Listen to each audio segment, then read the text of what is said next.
په امریکا کې چې دا اور لګېدلی دی په لاس اینجلس کې دا ډېر زیات تباهي چې وکړه او دا غټ ښار هالیوډ چې سېځلی دی که نه دا چې بندیانو په دې باندې دا جازونه تېرېږي او څه کیمیکلر ته دا ریډ کلر دا کوم ریډ کلر کیمیکلز دي او چې دا څه شی دی یاره مونږ خو په خپله باندې پوه نه یو او ما یا سر اوس ناستو نو په دې باندې خبره کوله چې کوم په لاس اینجلس کې دا کوم جازونه دا ریډ قسم کیمیکل دي سالډ دي یا دا لیکوډ دي دا څه شی دی دا راولي په دې باندې مونږ کتل نو ډاکټر نفیس کوم چې د پېښور یونیورسټۍ ډپارټمنټ چیرمین دی هغه پسې لیکل کړي وو داسې ډېر ځایونو کې مواد موجود وو خو هغو چې کوم لیکل کړي وو نو هغه ډېر زیات جامع وو ډېر کم ټایم یې راښکوو نو په لږ ټایم کې چې هغه په دې باندې مونږ پوه شو هغه وایي چې دې ته فوسچیپ ویل کېږي او تقریبا 7-8 قسمه کیمیکل چې دي دا هغه یوځای شوي دي او دا د جوړ شوي چې په دې کې امونیم فاسفیټ دی ډای امونیم فاسفیټ دی ډای امونیم سلفیټ دی مانو امونیم فاسفیټ خاوره او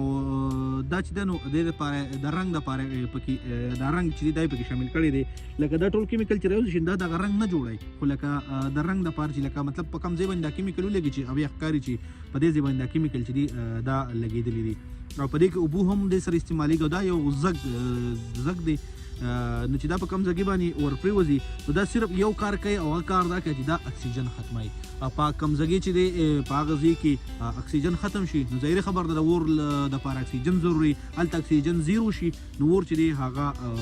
بند شي ډاکټر نفیس صاحب لیکي چې دا پاوډر چې دی یا دا کم کیمیکل چې دی دا په 1962 کې په اول ځل استعمال شو په کال 2022 کې دی استعمال چې دی هغه مکمل عام شو په 2023 کې چې دا متنازعه شو د هغې وجه دا وه چې دا په کوم ځای باندې دغه شي په کوم ځای کې استعمال شي نو هلته اکسیجن چې دی هغه مکمل زیرو شي نو کوم مایکرو ارګانیزم چې دی یا داسې نور کوم زندهسر چې دی چې اکسیجن